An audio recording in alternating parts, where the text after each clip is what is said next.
Shalom saudaraku, jumpa kembali dalam program acara 10 menit yang bermakna. Ini adalah program acara seri teladan perempuan signifikan di Alkitab. Jadi kita akan membahas para tokoh perempuan yang sangat menginspirasi kita untuk menjadi perempuan Kristus yang saleh dan cakap. Dan saat ini topiknya kita akan membahas salah satu tokoh perempuan yang berperan sangat penting di Perjanjian Baru, terutama di gereja mula-mula.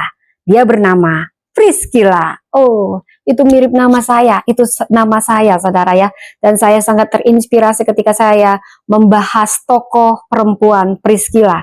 Dan saya tahu bukan suatu kebetulan orang tua saya memberi saya nama Priscilla, tetapi saya imani ini adalah suatu pemenuhan untuk menjadi destiny dan panggilan saya di dalam Tuhan. Saya berdoa, saya bisa seperti Priscilla. Saya berdoa kita semua perempuan Kristus bisa meneladani sosok Priscilla yang inspiratif.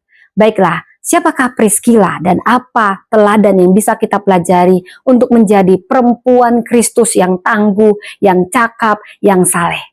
Saudara, saya akan ceritakan latar belakangnya lebih dahulu. Dan saudara, Priscilla menjadi salah satu tokoh pemimpin perempuan yang saya masukkan ke dalam disertasi saya. Ketika saya membahas beliau, dia begitu menginspirasi saya dan saya yakin akan menginspirasi kita semua. Priscilla, atau sering disebut Priska, ini tokoh perempuan yang sangat berperan penting di Perjanjian Baru. Dan bila kita perhatikan, namanya selalu disandingkan bersama nama suaminya Aquila. Priscilla dan Aquila dalam pelayanan mereka kepada Tuhan, terutama di gereja mula-mula. Aquila ini adalah seorang Yahudi, dia berasal dari Pontus. Pekerjaan Priscilla dan Aquila adalah tukang kemah bila kita membaca dari Kisah Rasul 18 ayat 2 sampai 3 khususnya. Jadi, kalau kita menyatakan di zaman sekarang itu seperti agen properti yang tajir dan high level ya, karena harus high level karena mendanai pelayanan saudara ya. Jadi kalau kita membahas tentang Priscilla dan Aquila, kita bisa membacanya di konteks Alkitab, Kisah Para Rasul, Kitab Roma, Kitab 1 Korintus, dan Kitab 2 Timotius. Saudara, ketika saya melihat ada sesuatu yang sangat unik, tetapi saya tahu itu bukan suatu kebetulan, tetapi ada suatu maksud dan tujuan dari ayat Alkitab. Berkali-kali dan sering sekali nama Priscilla selalu disebutkan lebih dahulu dari nama Aquila suaminya.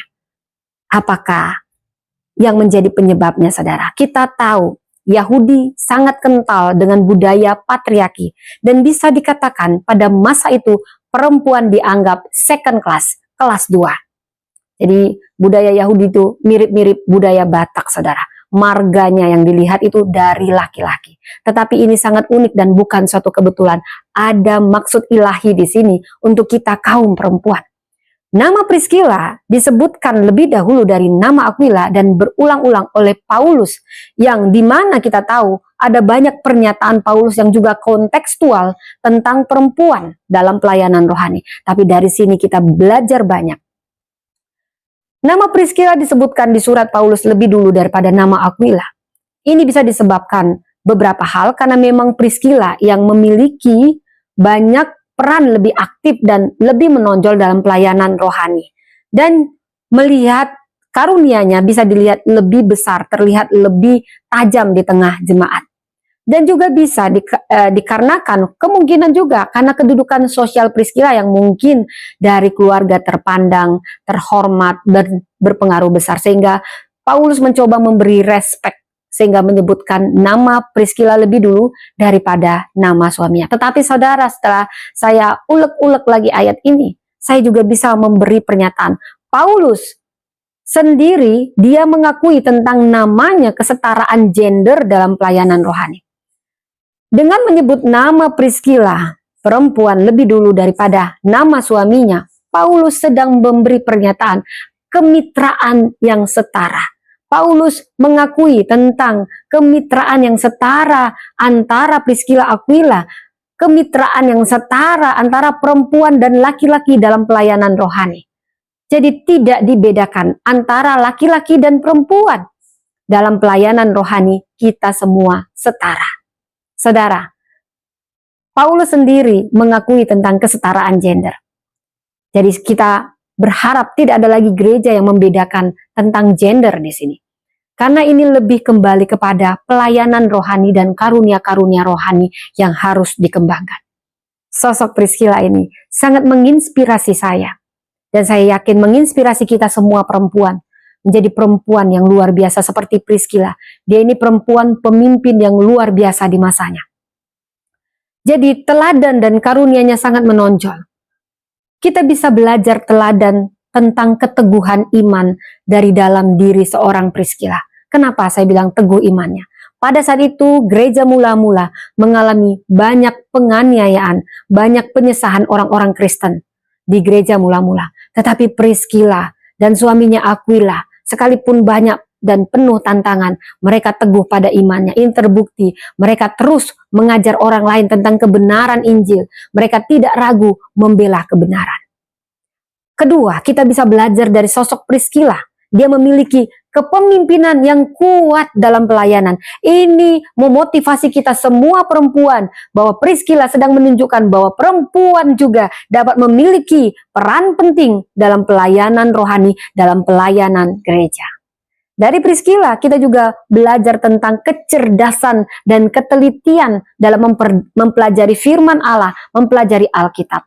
Ini dibuktikan bagaimana Priscilla mampu dengan peka melihat apa yang harus dilengkapi. Dan dia tidak segan untuk berbagi wawasan dengan cara yang rendah hati dan bijaksana.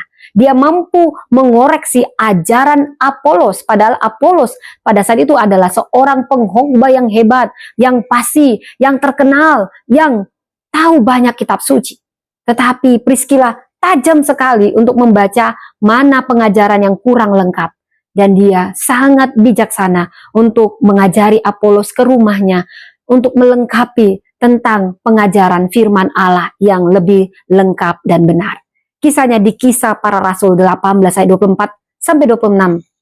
Dan dari Priscilla kita belajar tentang arti keberanian.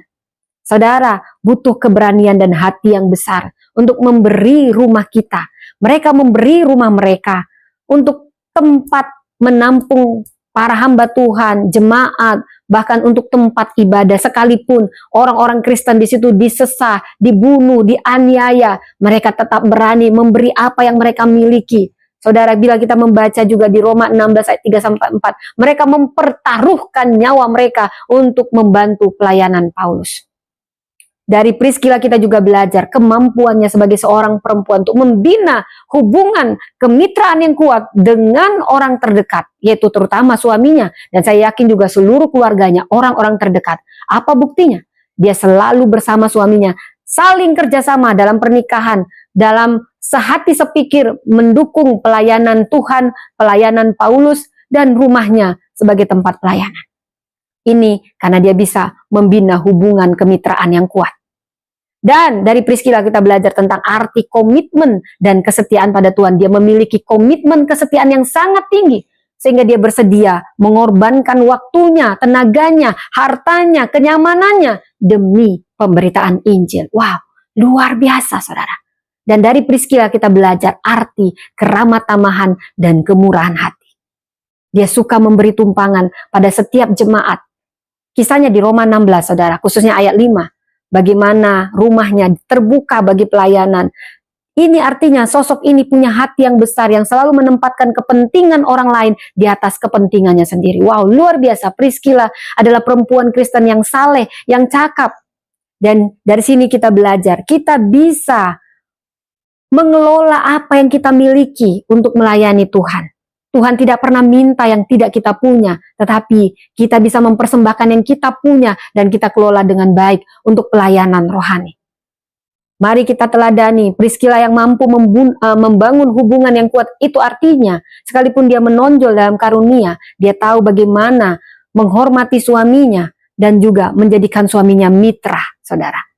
Dan dia bisa membina hubungan dengan orang-orang terdekat sehingga bisa mendukung pelayanan. Priscilla dan Aquila sosok yang sehati, yang sepikir. Mereka sehati dalam memberi pelayanan langsung dalam pemberitaan Injil atau mendukung pelayanan Paulus, pelayanan orang lain, itu butuh kebenaran.